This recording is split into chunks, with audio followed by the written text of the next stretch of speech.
Toofan, what is this? তুমি সোহান চৌধুরীকে এইভাবে ওপেনলি কেন খুন করলে? সোহান চৌধুরী বাংলাদেশের টপ হিরো, আর তার খুনের দৃশ্য সবাই দেখেছে, এই যে মেয়েটিও দেখেছে। এখন সরকার কি জবাব দেবে? বিষয়টা আসলেই অনেক জটিল তুফান। এখন তোমার ভবিষ্যৎ কি আমি নিজেও জানি না, তবে আমাদের টপ লিডার, দেশবাসী সবাই তোমার উপর ক্ষিপ্ত। তোমার মোটেই এই কাজটা করা উচিত হয়নি। কথাটা 100 ভাগ সত্যি। ছি ছি ছি ছি ছি ছি, ভাবাই যায় না। এক্সকিউজ মি, এই খুলে তাই কে নেবে স্যার? এখন তো পেপারে লেখালেখি হচ্ছে। পাটা অনেক সুন্দর। বলবেন না? ছি ছি ছি ছি, আমার তো লজ্জা মা।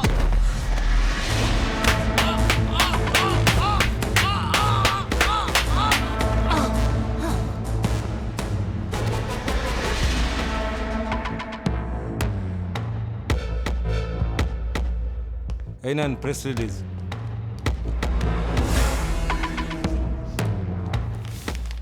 পড়েন। সোহান চৌধুরীর মৃত্যুর সাথে তুফানের কোনো সম্পর্ক নাই। খুনটা করেছে বরুণ চৌধুরী। প্রেসকে আপনি এটাই বলবেন। পুরো ঘটনাটি উদ্দেশ্য প্রণোদিত এবং ষড়যন্ত্রমূলক। ওকে, তবে বরুণ চৌধুরী নামে একজন ব্যবসায়ী আমাদের সন্দেহের তালিকায় আছে। উই আর লুকিং ফর অপরাধী।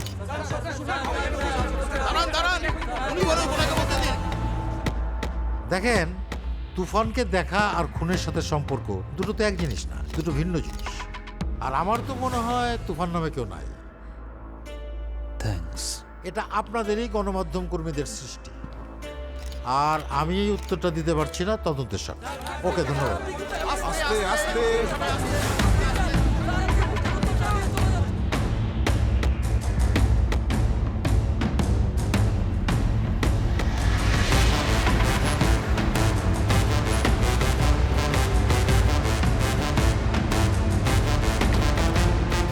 এসো।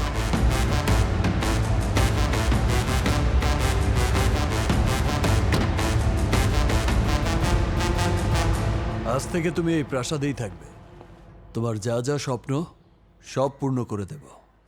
আমার কোনো মানুষ ভাল লাগে না, কিন্তু তোমারই ভাল লাগছে,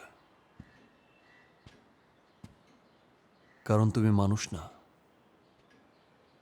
তুমি পরী। এই কথাটা আগে কতজনকে বলেছেন? আরে না না, কাউরেই বলি নাই। আমার এই বেডরুমে তুমিই প্রথম নারী।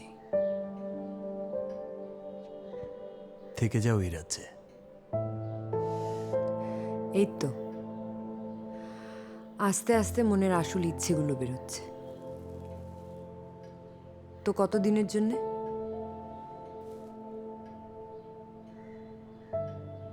যতদিন বাঁচি। আজ থেকে তুমি যা চাইবা তাই হবে। এই কথাগুলো আর বিশ্বাস হয় না। আমার জন্ম কলকাতায়। মা বাবার সাথে বাংলাদেশ ঘুরতে এসেছিলাম মুক্তিযুদ্ধর ঠিক আগে, মামার বাড়িতে। তারপর যুদ্ধ শুরু হয়ে যায়, আর ফিরে যাওয়া হয় না।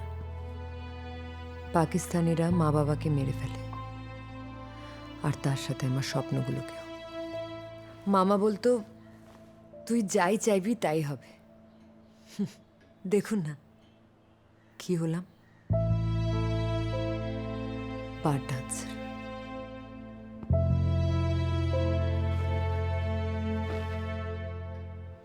কি চাও বলো? সত্যি বলতে, আমি ছোটবেলা থেকে চাইতাম নায়িকা হব। আমি জানি সেটা সম্ভব নয়, তাও যদি সিনেমায় কাজ করতে পারতাম। আমার আর বার ডান্সার হয়ে সবার সামনে নাচতে ভালো লাগে না। ব্যাস এটুকুই? ঠিক আছে, এখন থেকে তুমি নায়িকা। কাল থেকে বাংলায় কোনো প্রডিউসার, কোনো ডিরেক্টর, কোনো হিরো তোমারে ছাড়া দ্বিতীয় কাউরে কল্পনা করবে না। এটা তুফানের কথা।